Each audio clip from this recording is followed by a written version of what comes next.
Hi students, welcome back to class. In this class, I'll be telling you about Civil Disobedience by Henry David Thoreau. So this is one text in Unit 1. So this is also for your exam. So let's get started. So the title of Civil Disobedience is actually on the duty of civil disobedience. So I'm going to start. So let's see. This was written by Henry David Thoreau. His period of life was from 1817 to 1862. He was an American naturalist, essayist, poet, and philosopher. He was a leading transcendentalist.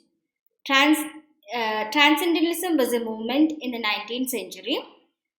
There were others also as part of it. So I'll explain what transcendentalism is. He was against slavery and actively supported the abolitionist movement. Abolitionist movement was a movement that was founded to protest against slavery. It was intended to abolish slavery. That was the main aim of abolitionist movement. He delivered lectures that attacked the fugitive slave law. There was a law called fugitive slave law. A series of laws were there. Suppose slaves ran away from their owners, these slaves had to come back to their owners. Slaves had no right of their own. Even the family members were also sold to the owner and they could never be free. The colonies in the south, the southern colonies had a lot of plantations, and in these plantations, slaves worked. So, most of the slaves were from Africa. So, they were actually brought from Africa by way of slave trade, as you have studied in the text Orinoco. So they were brought as slaves and they were sold to different white masters here. So they never had any right of their own. In the northern part of the United States of America, there were movements against slavery and they supported abolition of slavery. But in the southern part, uh, the plantation owners did not support slavery. However, this fugitive slave law was passed to bring back all the runaway slaves to their owner. So they could never be free in some areas of the southern colonies, almost all the southern colonies. So he was a white American who vehemently criticized slave trade and slavery. His well known works are Walden or Life in the Woods and The Duty of Civil Disobedience. But there are a number of other works. He wrote many works, but people usually connect him to Walden. And the civil disobedience is a very popular thought. This philosophy actually influenced many political thoughts and actions of notable figures like Leo Tolstoy, Mahatma Gandhi, and Martin Luther King Jr. We all know about the civil disobedience movement in India. So Mahatma Gandhi caught the idea from Henry David Thoreau, and he was very much influenced by civil disobedience. It was a kind of passive resistance that could be offered to the that could be raised against the government. So this was what Mahatma Gandhi also practiced. And what is transcendentalism? It's a 19th century movement of writers and philosophers in New England. It's an idealistic system of thought, and it had belief in the essential unity of all creation. That means it believed in the unity of all creation. All creation had that essential unity, and it believed in the goodness of humanity.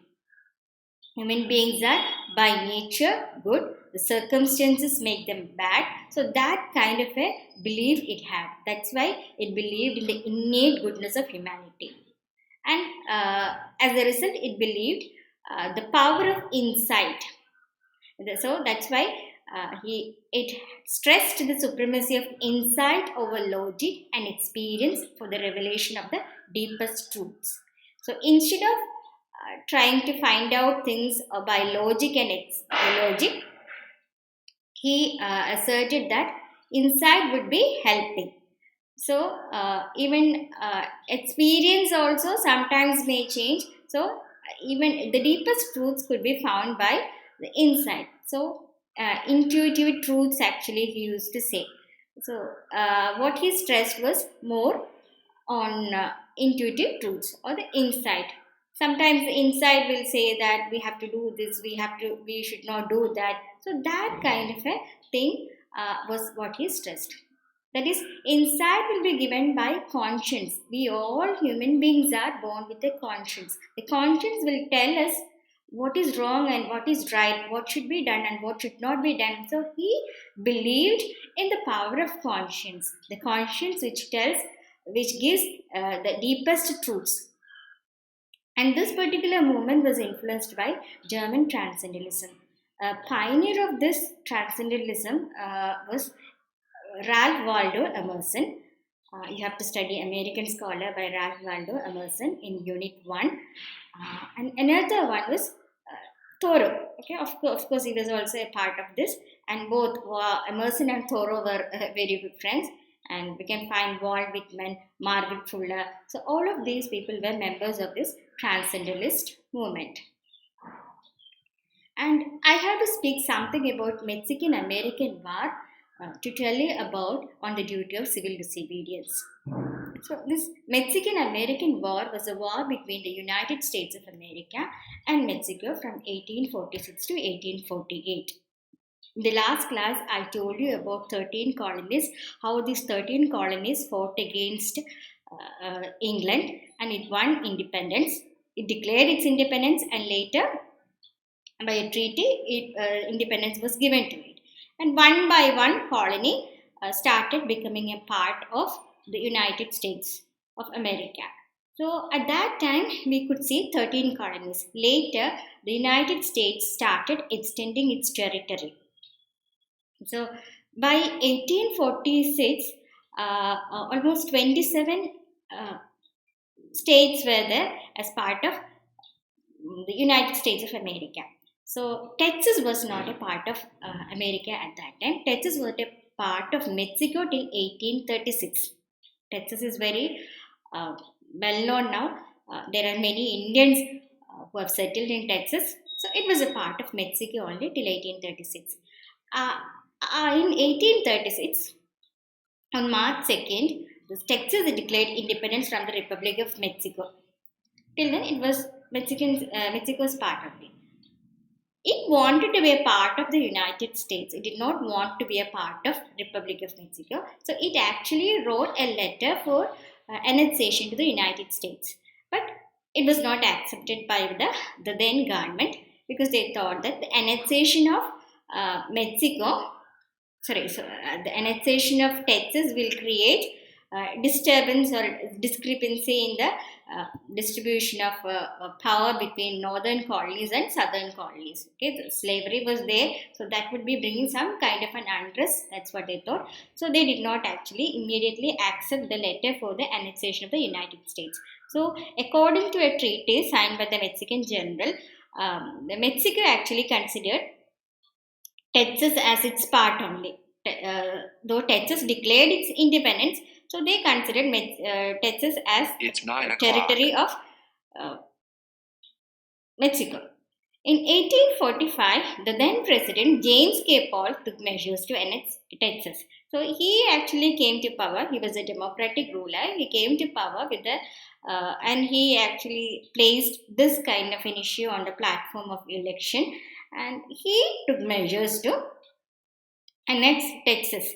So he did not want the United States of America to start war. He actually brought some provocative things, and because some provocation was given to Mexico. So Mexico resisted.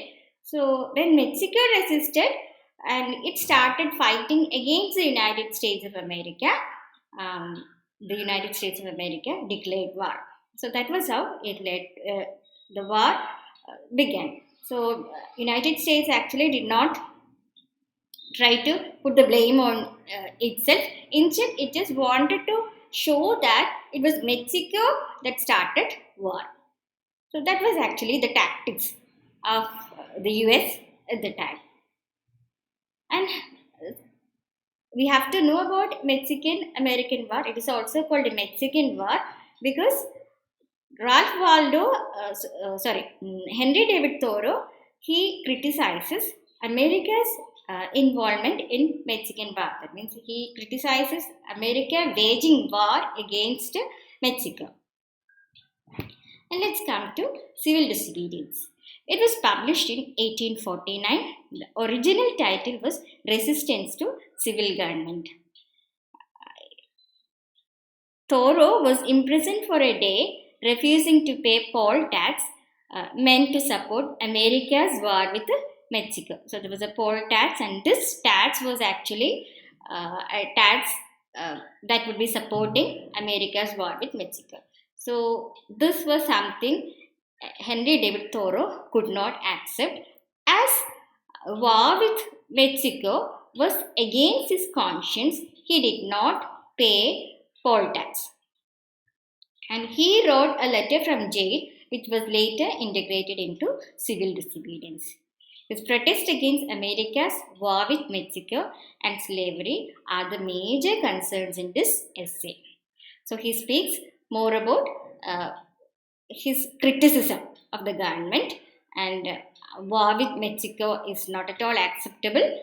Even slavery should be abolished. So these are actually the main points he brings about in the essay.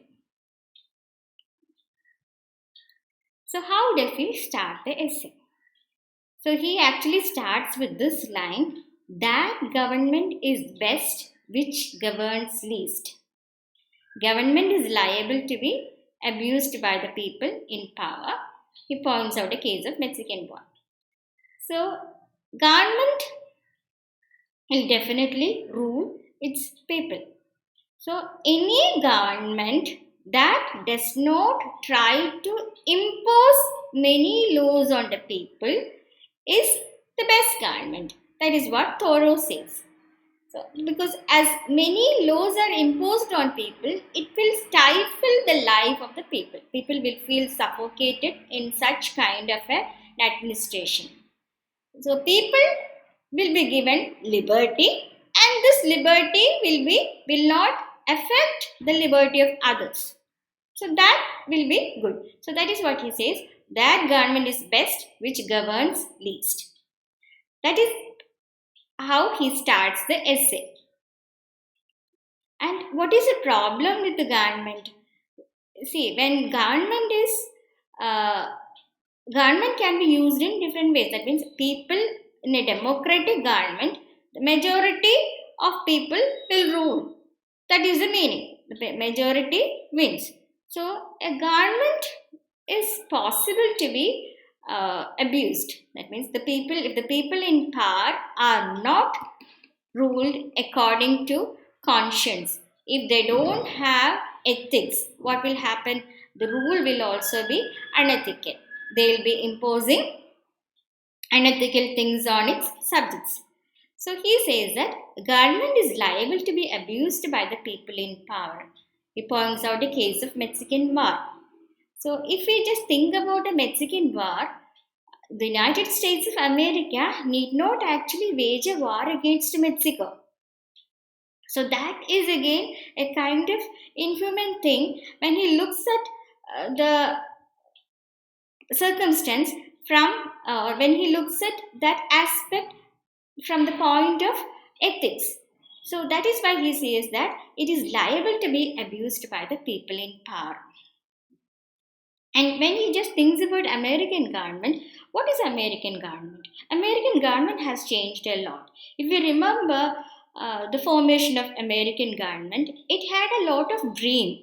He emphasized liberty, equality, justice, and then itself actually it spoke about executive, judiciary, legislature, and it was actually founded on all democratic principles. Slowly, these democratic principles also started waning. So he says that this American government has become a kind of tradition. Even a single man can bend the government to its will. So in a democracy, in parliamentary democracy, we know that the prime minister has more power. So the prime minister can actually change even the change many things. I mean, even the government can be tuned to its will. We know such powerful prime ministers in parliamentary democracy. If it is again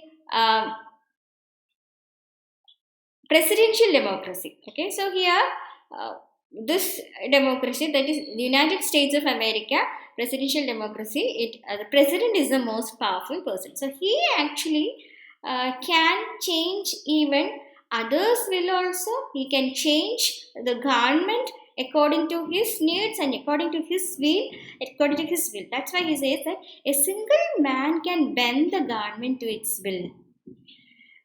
So that is the problem here. If a single man, that is the president, cannot take actions according to ethics, so it can actually bring chaos. Uh, Now itself, I told you about the then president who wanted to annex Texas. So this annexation of Texas and the Mexican War was actually the result of his attempt. It was a part of the election manifesto. So that is why it is mentioned that a single man can bend the government to its will. And what is the problem? This American government has been losing its integrity. As people try to get, or as the government tries to get things in by hook or by crook, what will happen? It will lose its integrity. So it is like a wooden gun to the people. That is what he is telling. So he is actually comparing the American government to a wooden gun. And another problem is that it can impose laws on people. Definitely it will impose laws on people. But all laws imposed on people need not be just laws. Even unjust laws are also implemented. So one has to use one's conscience to think whether or to decide whether one has to obey unjust laws.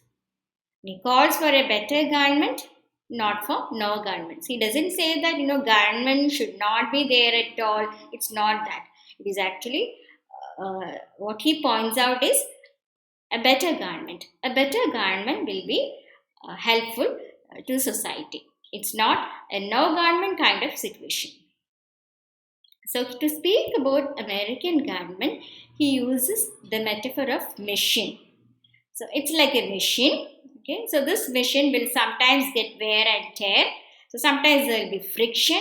So this friction will cause disturbance. So when there is a kind of disturbance from the side of people, when the people oppose, that will create a kind of friction between the people and the government. So he uses the metaphor of machine to speak about government. Okay, later in the essay we can see that.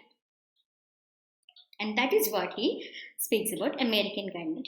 The main reason for criticizing American government is that he cannot tolerate American government trying to conquer or trying to attack Mexico for the sake of annexation of Texas. So he thinks that it is unethical, it is against one's conscience, and he cannot think or he cannot believe that America can support slavery.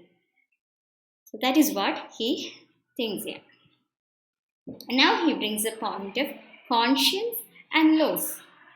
So according to Henry David Thoreau, the rule of majority is not always based on justice.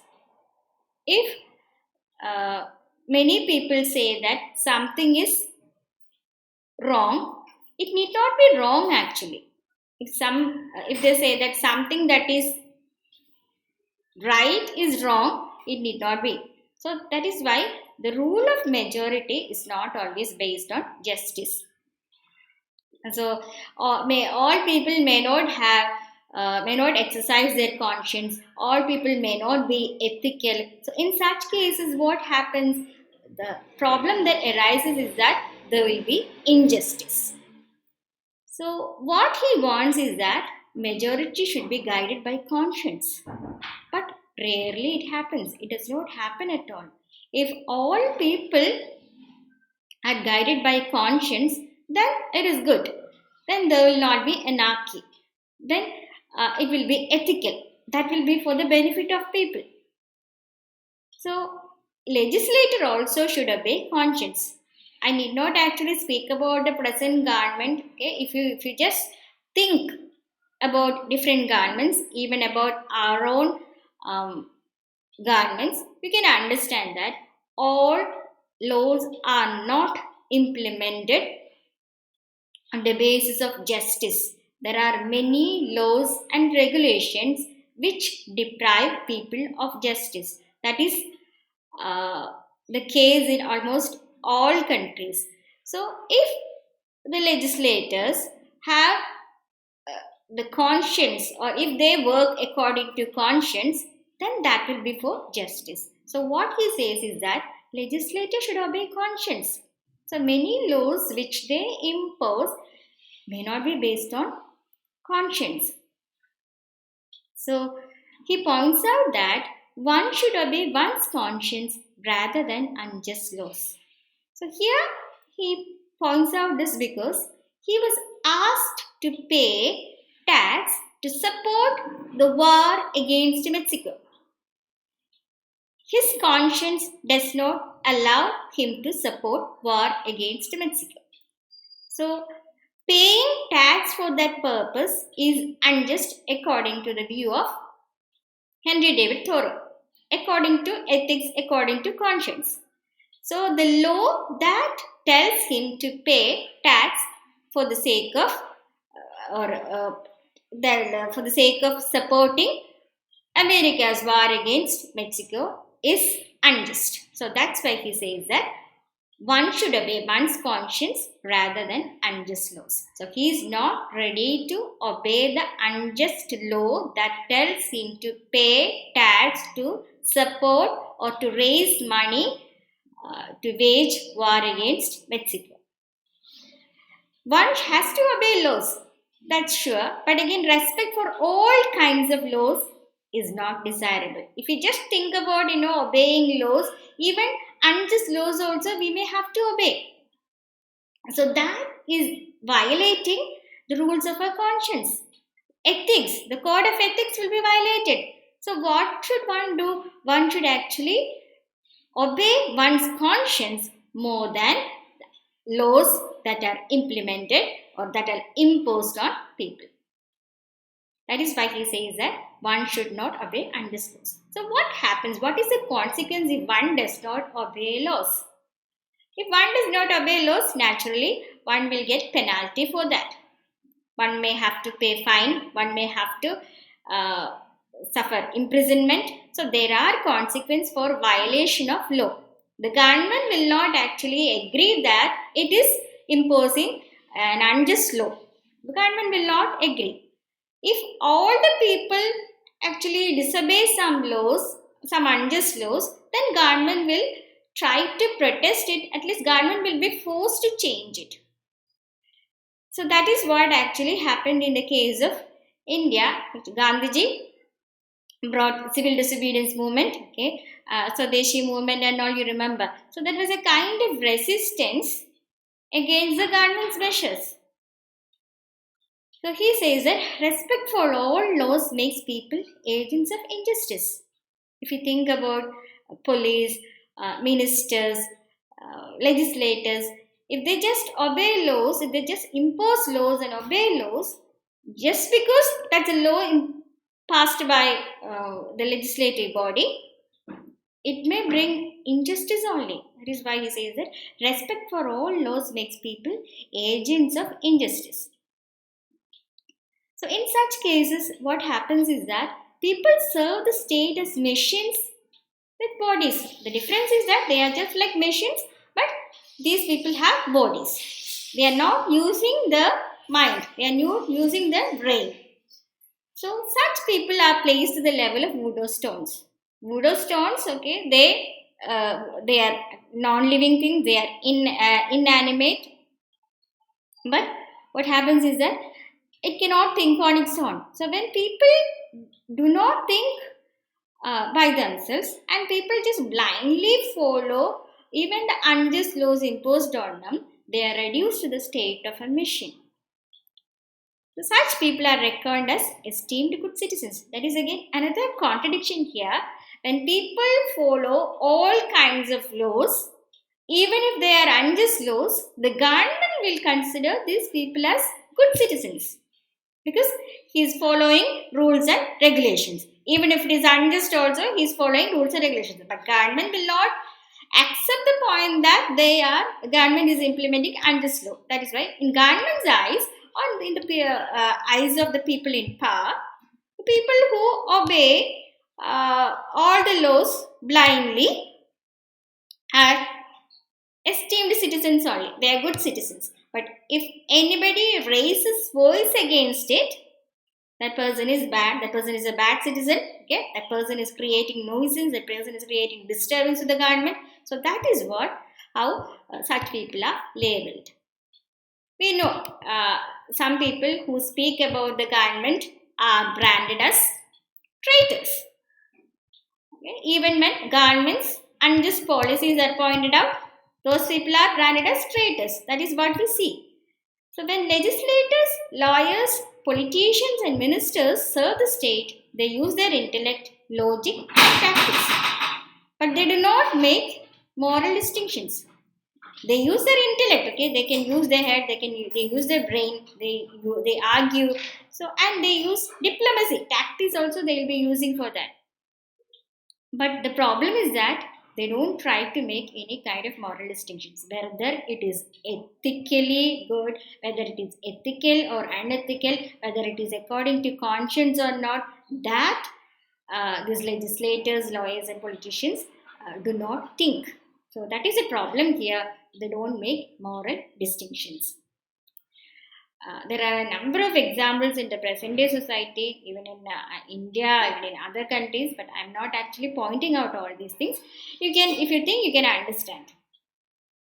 They end up serving a devil thinking that they serve God. So when they do not really obey conscience and just follow laws which are unjust because the government forces them to do that. So what happens is that they just serve a devil, and what they think is that they serve God. So this is what happens when people have undue respect for laws, even when the laws are unjust. So whatever that does not violate our conscience, we can obey. If things violate our conscience, we need not obey. That is what Torah says. And this may not make much difference at the beginning, but this will definitely make a difference later. If many people think along the same line, that can create a change. Thoreau can associate with American government disgrace only because it supports slavery. So he says that whenever he thinks of American government, he is not proud of American government. So he feels disgrace because it supports slavery. It is not abolishing slavery. There are movements to abolish slavery. It has implemented Fugitive Slave Act, which does not allow a slave to be free, which does not allow even the family members to be free, which even actually separates the members of the family. So that is very bad. So that is what he says. He cannot actually think of American government with pride. He speaks about American government in a negative way because it supports slavery. So these are the main points you can see in civil disobedience. Okay, the beginning part of civil disobedience. So I'll be continuing the rest of the essay in the next class.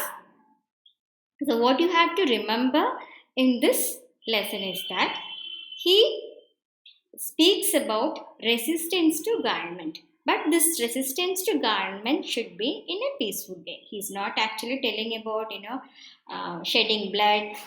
So a revolution can be brought if we obey our conscience. If each person or if each citizen In a nation starts obeying his or her conscience, changes are possible. That is what he says. So, with that, I am trying to end. The references I've taken for this are Wikipedia, Britannica.com, History.com, and definitely the text on the duty of civil disobedience by Henry David Thoreau.